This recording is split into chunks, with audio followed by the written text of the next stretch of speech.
hemos tratado a través de los documentales de retratar la historia contemporánea y muchas veces con ecos en la otra historia, ¿no?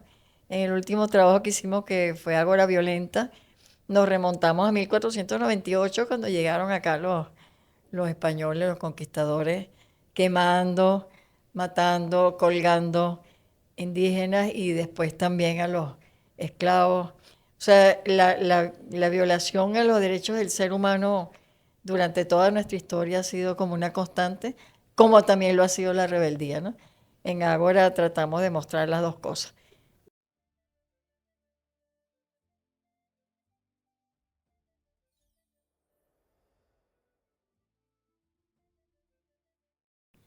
Hola, hola, ¿qué tal? Esto es América Dialoga, un espacio para la interculturalidad desde una visión pedagógica por la vida y la justicia en la señal de Oyeven 106.9 FM para volver a la radio, la alternativa ecológica. En la coordinación de producción, Angélica Miró, Fran Tobar en la dirección general, todas y todos bajo la filosofía del movimiento ecologista venezolano MEVEN. Pueden seguir nuestras redes en Instagram o lleven Piso Radio y las redes de la Fundación Segundo Paso para Nuestra América, ladanta.tv en todas las plataformas. Este servidor Ricardo Romero Romero tiene el placer de presentarles como invitada a Lilian Blaser, documentalista, realizadora, Premio Nacional de Cine y Premio Nacional de Historia. Se ha encargado de hacer documentales que registran sucesos importantes, hechos muy importantes para los venezolanos. Y bueno, estuvo al frente de Cotraín, una de las academias de cine más importantes que hemos tenido en Venezuela. Generaciones se han formado allí. Y bueno, es un placer tenerte, Muchas Lilian gracias, muchas Blaser. gracias. Sí, bueno, hemos tratado a través de los documentales de retratar la historia contemporánea y muchas veces con ecos en la otra historia, ¿no? En el último trabajo que hicimos, que fue Ágora Violenta, nos remontamos a 1498 cuando llegaron acá los españoles, los conquistadores, quemando, matando, colgando indígenas y después también a los esclavos. O sea, la violación a los derechos del ser humano durante toda nuestra historia ha sido como una constante, como también lo ha sido la rebeldía, ¿no? En Ágora tratamos de mostrar las dos cosas, la onda de ataque al pueblo y la onda de rebelión, de diferencia, de esa cosa que es como mágica entre nosotros y nosotras, que no han logrado doblegarnos y han logrado hacernos mucho daño, últimamente también, pero bueno, se llevaron incluso al presidente creyendo que descapitaban a la revolución y no, estamos ahí todavía, ¿no? Fíjate, Lilian, algo que podemos decir, cómo retratar hoy día esta realidad. Estamos en una. Nosotros hablamos de las películas distópicas, de las películas pre y posapocalípticas, y bueno, la realidad que estamos viviendo Sí. no se distancia en lo absoluto de esas realizaciones. ¿Cómo retratar eso a nivel documental? ¿Qué tienes pensado en ese sentido? Bueno, mira, ahorita estamos empezando por el reflejo de eso en la gente. Estamos entrevistando personas que fueron agredidas por esta operación militar, se le dice, yo no sé cómo llamarla porque Una agresión militar. una agresión Es militar una muy fuerte. operación desde el sentido desde la perspectiva técnica, pero es una Exacto. agresión, es una cosa, Sí. es un crimen. Y paralelamente, bueno, leyendo, estudiando, pensando, hablando con gente, porque es complejo vivirlo y es más complejo todavía contarlo, ¿no? Generalmente, yo doy clases en UNEARTE sobre estrategias narrativas del documental, pero cada documental que se me presenta tengo como que tomar mis propias clases de nuevo para ver cómo te cuento esto, porque el cómo lo cuenta va a dar cómo la persona lo va a recibir, entender y digerir, pues, ¿no? Generalmente también cuando hacemos un documental es cuando lo pasamos en la calle o en cualquier lugar y lo conversamos, que realmente se hace carne, ¿no? Pero de todas maneras algo hay que decir en esos minutos de trabajo audiovisual y bueno, ahí está el reto de cada documental, cómo decirlo de una forma diferente a la que usaste anterior, a las herramientas anteriores y que se afinen con el contenido de lo que quieres decir, ¿no? Y esto es bien complejo. Nosotros hicimos Ágora Violenta 1498-2017 y fíjate que pensábamos que era muy difícil contar todo ese periodo, sin embargo logramos aislar los momentos más importantes, pero ahorita Ágora 2 o Ágora Asediada, que va desde la muerte de Chávez, el asesinato de Chávez, hasta los momentos actuales que están abiertos todavía. Oye, ¿cómo cuentas tú cosas que pasaban en la mañana y en la tarde? O sea, en la mañana pasaba algo, en la tarde pasaba otra cosa. ¿Cómo puedes abstraer y encontrar lo más importante de lo que ocurrió? Además de la respuesta popular, pues, ¿no? Y la respuesta del gobierno. O sea, hay como tres fuerzas. Las fuerzas de opresión, el pueblo levantándose y el gobierno y pueblo de alguna manera luchando contra esas presiones. Pero es complejo, porque es complejo vivirlo, como te decía, y es complejo contarlo. Pero ahí vamos, yo sé que al final siempre logramos contarlo. Eso definitivamente es como una de tus marcas, ¿no? Y hacer que todo el mundo pueda con mucha claridad comprender sucesos políticos, situaciones que no son fácil de contar en lo social, ¿no? Pero ahí lo vemos bien reflejado en tus producciones. Ahora, Lilian, estamos viviendo una guerra multimodal no solo en Venezuela, la estamos viviendo en todo el planeta. Sí. Vemos cómo están ocurriendo cosas en Irán, donde estuviste, que también fuiste premiada, por cierto. En Palestina, obviamente, esa matanza, ese genocidio Interminable. sí, parece interminable y en este momento están haciendo unos planes para lavarle la cara al genocidio. Eso es algo que no se puede lavar. Sí. Pero bueno, están intentándolo Es tinta porque... indeleble, sangre indeleble. Sí, es sangre indeleble, así mismo es. Y vemos cómo también a través de estas operaciones psicológicas, de los algoritmos, vemos el surgir de un Milei, de un Kast, de un Noboa, probablemente de un De la Espriella, terrible que llegue a ganar en Colombia De la Espriella, un sionista, un hombre además muy vinculado a Uribe, o sea, el uribismo está más vivo que nunca, a pesar de que Petro ha hecho un gobierno social, más allá de las diferencias que podamos tener con Petro, Petro ha hecho un gobierno que se ha ocupado de repartir la riqueza, de que los programas sociales sean sólidos. Y es increíble que un tipo como De la Espriella en este momento, hasta en los sondeos más conservadores, lo tienen como ganador. Vemos a un Trump en los Estados Unidos. Es terrible lo que está pasando en el mundo si lo vemos desde esa perspectiva. Eso no quiere decir que el mundo no ha estado peor antes, ¿no? O que no luchemos contra eso. Pero sí vemos un panorama algo ensombrecido en nuestra América. ¿Qué opinas tú de esto? Bueno, mira, hace 15 años estábamos bollantes, la izquierda andaba ganando terreno, hizo gobiernos que tuvieron todas las fallas que puede tener un gobierno, pero avanzaban en la atención al pueblo, sí, por lo menos en eso, ¿no? En otros lugares con más ímpetu revolucionario, pero en otros simplemente tratando de trabajar por el pueblo. Y de pronto vemos cómo han ido retomando ese terreno, tanto en el terreno físico como en el terreno mental, pues, ¿no? O sea, ¿cómo es posible que haya, bueno, Malcolm X lo decía, ¿no? Decía, si le haces caso a los medios, vas a terminar odiando al que te ayude y amando al que te oprime, ¿no? Ahí hay una operación que de verdad no hemos logrado y quizás es muy difícil.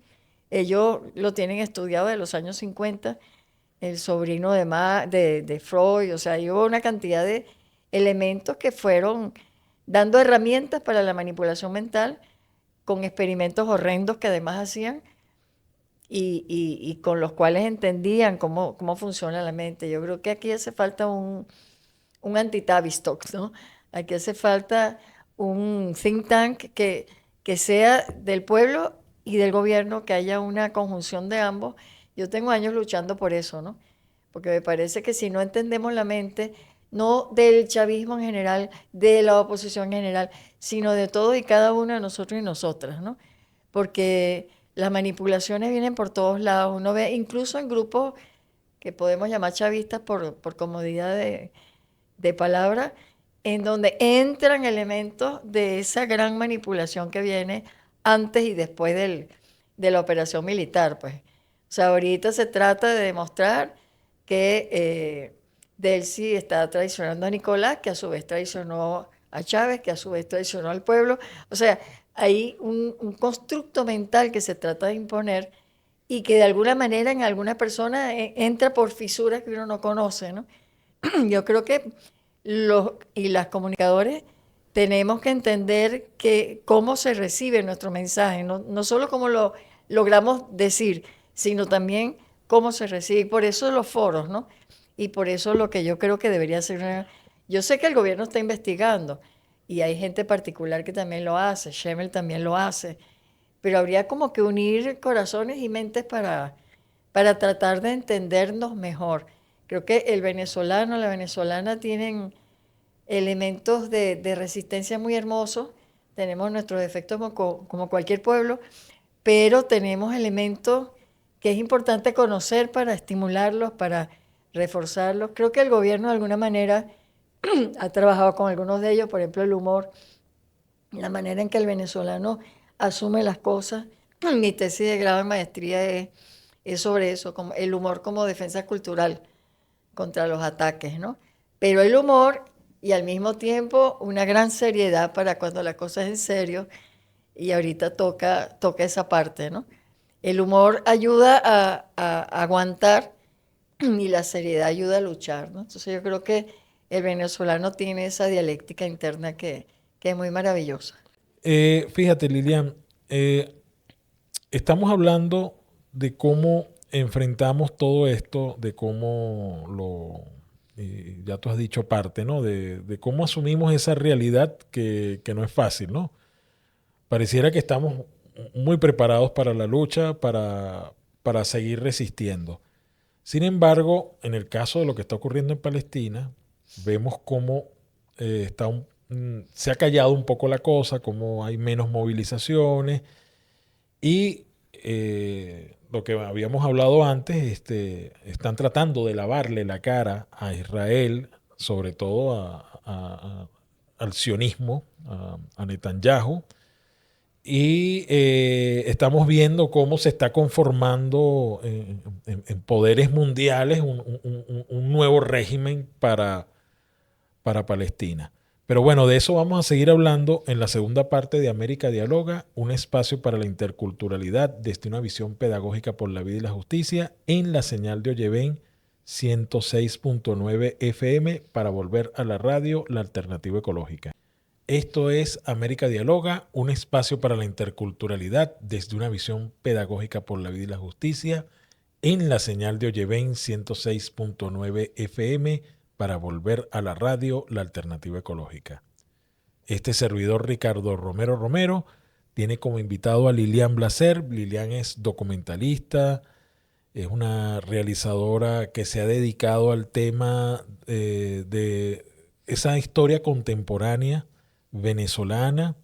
Ha recibido varios galardones, es Premio Nacional de Cine, Premio Nacional de Historia. Y bueno, Lilian está aquí para hablarnos de lo que estamos viviendo actualmente, no solo en Venezuela, sino en el planeta.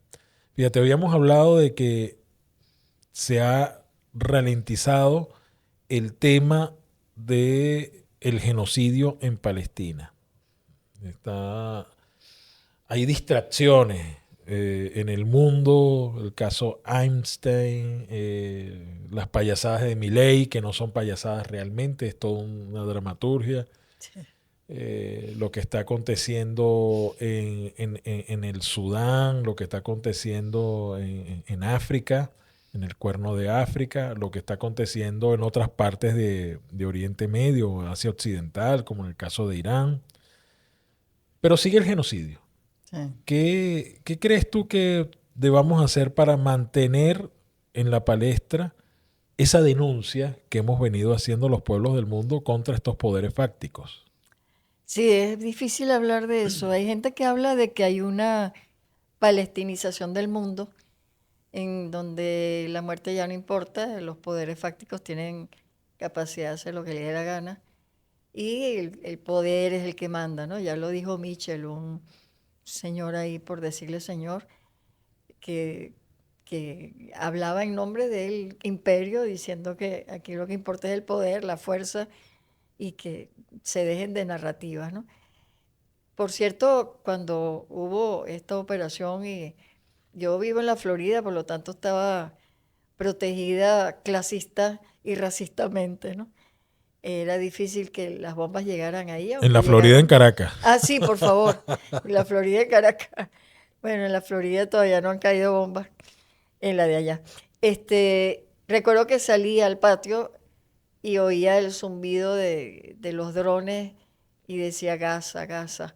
O sea, me vino al recuerdo aquello que es 100.000 veces más grave de lo que nos pasó a nosotros, pero que tiene algunos elementos en común, ¿no? O sea, no les importa bombardear un país para obtener sus recursos, para frenar un proceso, para tantas cosas, porque no es solamente el petróleo, hay mucho implicado allí. Venezuela es más importante que solo como reservorio de cosas materiales, ¿no? Pero recuerdo que la reacción mía fue Gaza, Gaza. Uno ha vivido tanto esa muerte permanente, esa matazón permanente, esa cosa que no hubo manera de pararla. La medio detuvieron un poco para ocuparse de otras cosas quizás y para que fuera más lento el proceso de aniquilamiento. Sabemos que es casi imposible hacer algo, lo único que se puede hacer es reenviar, reescribir. Nosotros hicimos dos trabajos, uno que se llama Palestina, cronología de una herida, contando un poco lo que es el sionismo y cómo fue la creación del Estado de Israel y cómo hay judíos antisionistas que pelean contra eso. Y un trabajo que hizo Lucía Magna que se llama De Pireos a Gaza, porque estuvimos en la flotilla en el puerto de Pireos en Grecia y ella hizo un trabajo muy hermoso, poético, en donde, bueno, muestra cómo esa flotilla llena de amor por la humanidad fue masacrada, pues, y lo volvió a hacer hace poco. Este, y nada, todo lo que se intenta por Gaza y por Palestina en general, porque hay que recordar que ahora viene la parte de Cisjordania, según muchos teóricos antisionistas, ahora vienen también a aniquilar la parte de Cisjordania. Bueno, Cisjordania ocupada, ¿no? Cisjordania Sí, ya no porque es. Cisjordania, más allá de Sí, todo eso, sigue estando ocupada, ¿no? sí. Ahora fíjate, Lilian, hemos visto cómo hay un surgir de lo que llamamos un mundo multipolar. Eh, Hasta el momento la cosa se ha quedado en lo económico, ¿no? O sea, Mm. estamos viendo los BRIC, estamos viendo el ASEAN, estamos viendo una África emergente, estamos viendo también cómo los países no alineados rechazan, hacen resistencia. Y no alienado. Sí. Entonces, creo que lo único que faltaría en este caso es esa propuesta de que exista otra cosa que ya no sea las Naciones Unidas, porque esas Sí. Naciones Unidas precisamente en Nueva York o en Ginebra ya no tiene sentido. O sea, apenas un país que tenga poder de veto hace que las decisiones de los otros países que también tengan poder de veto no sirva de nada. Obviamente que muchas de estas naciones, estos países como Rusia, China, tienen sus propios conflictos, están siendo asediadas también, porque tampoco es que Rusia la tenga fácil. Recordemos que la OTAN usa a Ucrania como teatro de operaciones, es una guerra de la OTAN contra Rusia, esa es la realidad. Sí. Y en el caso de China, el imperialismo sigue asediando a la provincia china de Taiwán, una provincia que pertenece a la nación china. Taiwán es una provincia. Y los Estados Unidos está enviándole 11 mil millones de dólares en armas. Es decir, para ellos lo primordial en este momento es resolver sus propios conflictos y difícilmente se trasladen a Palestina. Entonces tenemos esta disyuntiva. ¿Qué hacemos los pueblos? Ujú. Hemos estado haciendo muchas cosas, obviamente. ¿Qué más podemos seguir haciendo los pueblos? Es que casi habría que decir que seguir haciendo lo que hacemos, pero vemos que tampoco funciona, porque la ONU, la Asamblea de la ONU puede decidir lo que quiera con 2 votos en contra y ahí no pasa nada, son declaraciones de principio.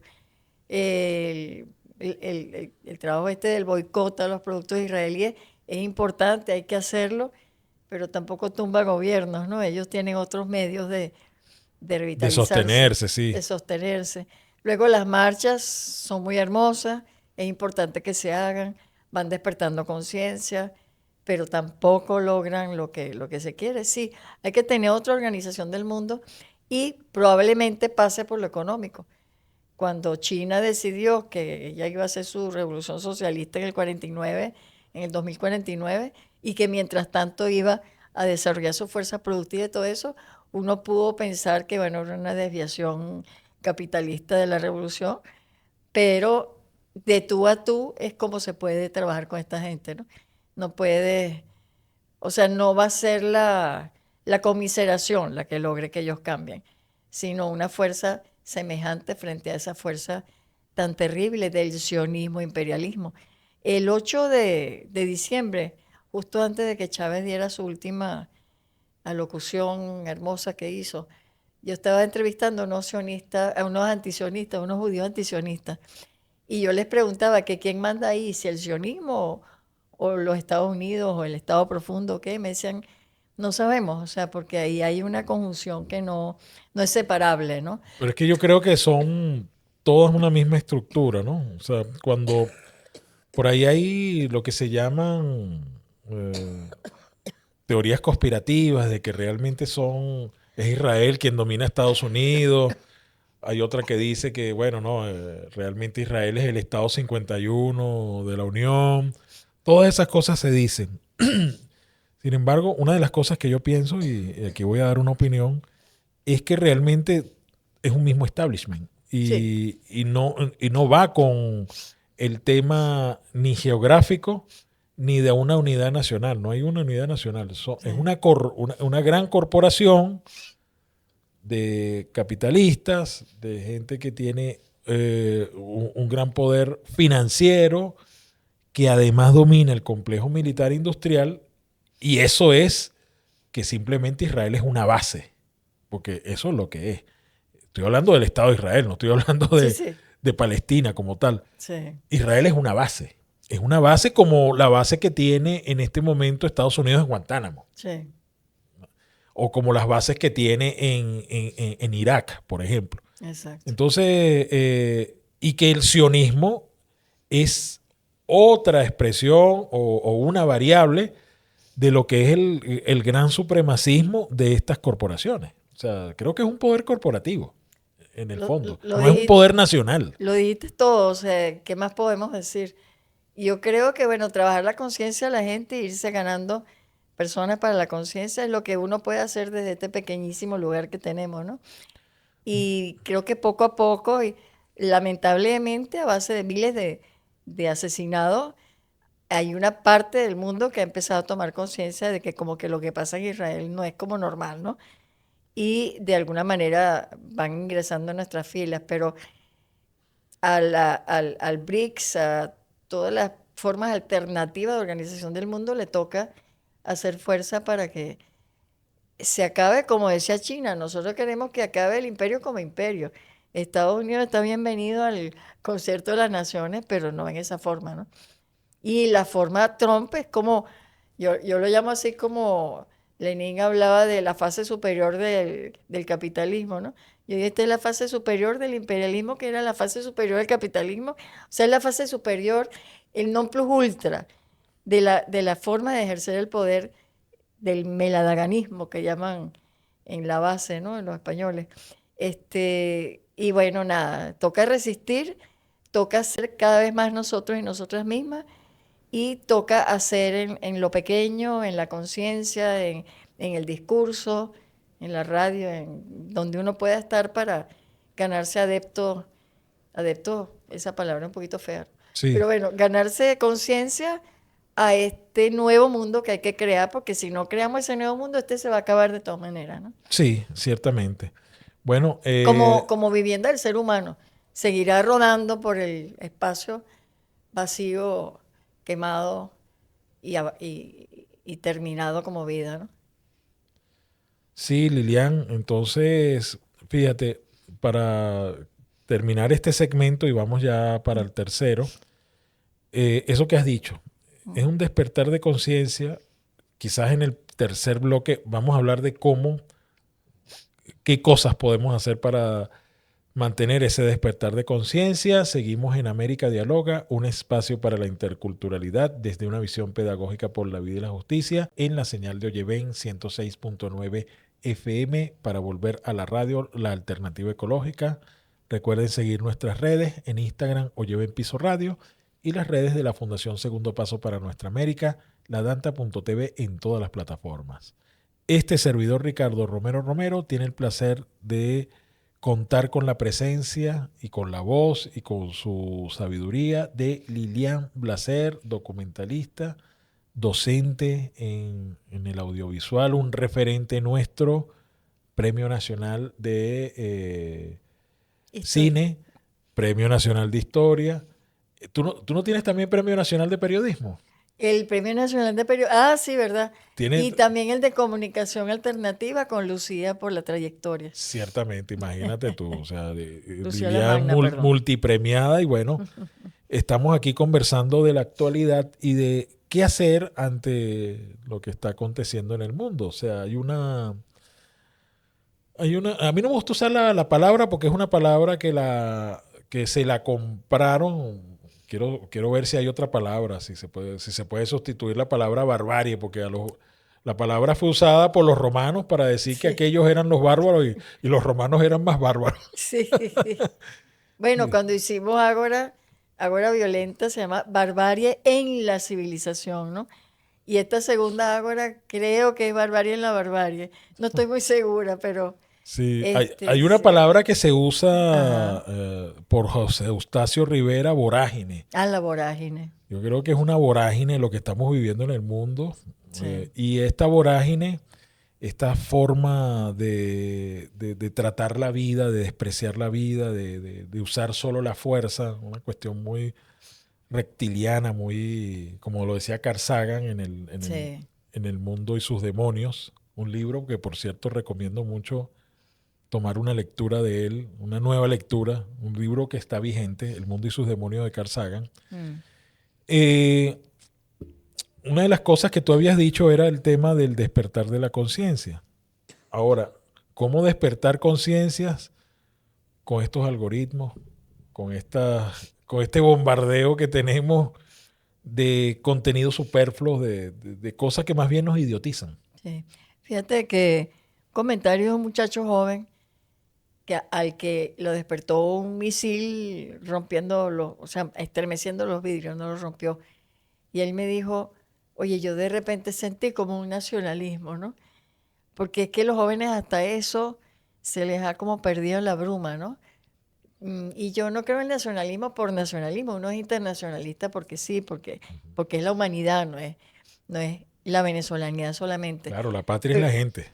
la patria es la gente, como nos decía un muchacho que entrevistamos, tenía 11 años el pana, después del 27 de febrero, cuando hicimos la otra mirada, cómo vivimos el 27, él decía, la patria somos nosotros.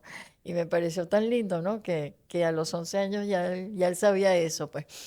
Pero digamos, yo creo que Trump también está despertando conciencia por negación, pues, porque es tan exagerado. Es la ibris griega lo que está ocurriendo ahorita en el mundo. Es como demasiado, como dicen, ¿no? Es una expresión venezolana que es más o menos lo que llamaban los griegos la ibris, que era el único pecado que se podía cometer, la exageración, la creerte Dios. Entonces, eso está despertando, pero tiene que estar acompañado por ahorita narrativa se usa como para todo, pero yo creo que vale la palabra, por una narrativa que apuntale los destellos de conciencia que puede tener la gente al ver la conducta de estos allá arriba. Porque esas cosas pasan y al día siguiente pasa otra. Entonces no se apuntalan los sentimientos, los pensamientos que de repente tú entreves, ¿no? Como por ejemplo eso. O sea, bombardean una ciudad. A mí todavía decir que bombardearon Caracas me suena como raro. O sea, era algo que nos esperábamos y que al mismo tiempo nos sorprendió. Estamos en una situación en la cual pasó algo impensable. ¿Te acuerdas cuando después de la Guerra Mundial venía el aniquilamiento de la URSS y se llamaba la Operación Impensable? Bueno, esto que pasó es impensable. Y sin embargo ocurrió, y sin embargo dejó huellas, y creo que hay que recordar estas huellas, hay que trabajar estas huellas. O sea, generalizar que eso no fue una cosa intempestiva de un presidente cualquiera de Estados Unidos, que eso es una política que viene de muy lejos, que además está apuntalada, el juicio a Nicolás está apuntalado en que las elecciones del 28 de julio fueron falsas. O sea, ellos van poniendo cuadritos y cuadritos y de pronto Bueno, ¡pam! y el cartel de los soles, El y el tren de cartel. Aragua. Fíjate, todo eso hasta desmontado por los propios gringos. Tren de Entonces, Aragua, que además nosotros desmontamos en el 2023, sí, se tomó Tocorón, eso no se acuerdan, ¿no? Y luego también la niebla histórica. Hay gente que está como reivindicando a Carlos Andrés por la nacionalización. del petróleo, sí. Cuando fue Chucuta, fue para poderle pagar a ellos, metió el artículo 5. O sea, de verdad que hay que aclarar. Y no es que no aclares que oscurece, sino que hay que aclarar de verdad, sin oscurecer. Estoy muy de acuerdo contigo, Lilian. Fíjate, el tema del relato, Ujú. importante. Nosotros creo que en eso no fuimos lo suficientemente certeros. Nosotros tenemos nuestro relato, Sí. tenemos nuestros relatos, tenemos nuestras narrativas, pero quizás no supimos diversificarla y sobre todo vincularla a las relaciones sociales. Fíjate, hay algo que yo rescato de este pensador John Holloway. Mm. John Holloway tiene un libro que se llama Cambiar al mundo sin tomar el poder. Ujú. Él después dice que sí hay que tomar el poder, pero dentro de su sistema de pensamiento, él dice que lo más importante es la relación social. Sí. Si no hay relaciones sociales, ¿para qué tomas el poder? Fíjate, nosotros hemos tomado el poder, abandonamos las relaciones sociales y perdemos el poder.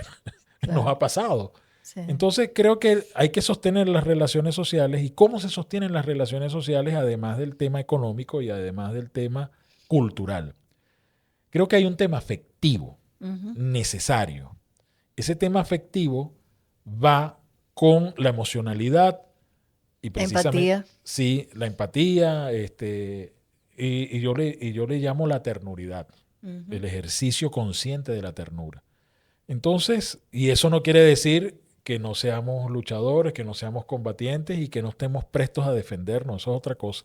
Como lo decía el Che Guevara, hay que endurecerse sin perder la ternura.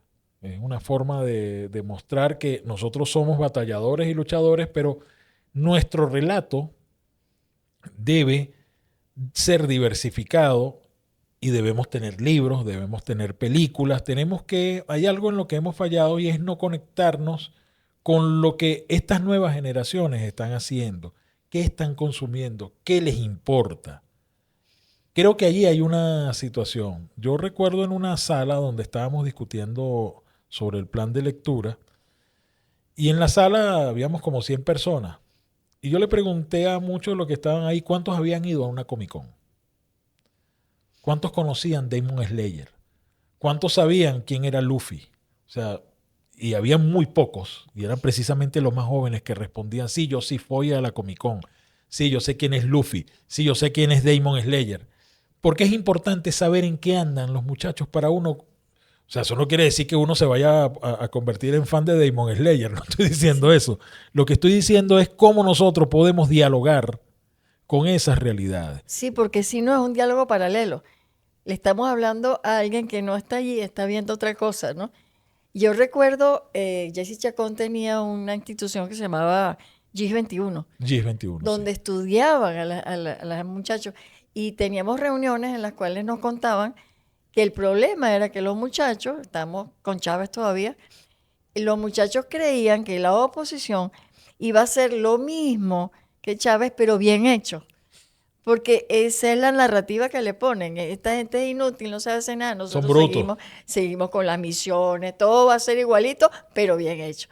Y ellos se comieron un poco eso. Y la juventud, por la falta de historia, insisto en el tema de la historia, quien vivió la Cuarta República, no le van a echar cuento de lo que era antes. Y lo que yo le digo a mucha gente que también la vivió, mira, lo que vendría, si cae esto, no es la cuarta, es la sexta. Y la sexta es Milei. La sexta es esa cosa terrible que está de la tomando el Espriella. mundo. Sí. Entonces, Mira, sí, yo porque alerto sobre todo a mis compañeros colombianos aquí en Venezuela. Oye, hay que evitar que gane de la Espriella, no sé. sí, uno no sabe qué puede hacer para que eso se evite, ¿no? Sí, Pero sin embargo, el consumo de la mente de la gente. Yo insisto siempre en lo mismo. O sea, tenemos que preservar la mente de los compañeros y compañeras para que, conociendo historia, conociendo contexto además, porque hay mucha gente que ve el pedacito de vida que le toca vivir sin ver más allá. Y entonces ve el corrupto, que me molesta muchísimo que el tipo sea un corrupto, pero es que no es el corrupto, es todo. Entonces, y el sistema corrompe. Entonces tú estás viendo un lunar y no estás viendo el cáncer que lo produce, ¿no? Entonces, sí, el contexto histórico, el contexto geográfico, el contexto humano de nuestra realidad para poder juzgar y pensar, ¿no? me quedo con eso. Estamos llegando al final de América Dialoga, un espacio para la interculturalidad desde una visión pedagógica por la vida y la justicia en la señal de Oyeven 106.9 FM para volver a la radio, la alternativa ecológica. En la coordinación de producción, Angélica Miró, Fran Tobar en la dirección general, todas y todos bajo la filosofía del movimiento ecologista venezolano MEVEN. Sigan nuestras redes en Instagram, Oyeven Piso Radio, y las redes de la Fundación Segundo Paso para Nuestra América, ladanta.tv en todas las plataformas. Este servidor Ricardo Romero tuvo el placer de acompañarlos y de estar en la presencia de Lilian Blaser. Muchas gracias, Lilian Blaser, por compartir con nosotros. Venceremos. Lo haremos.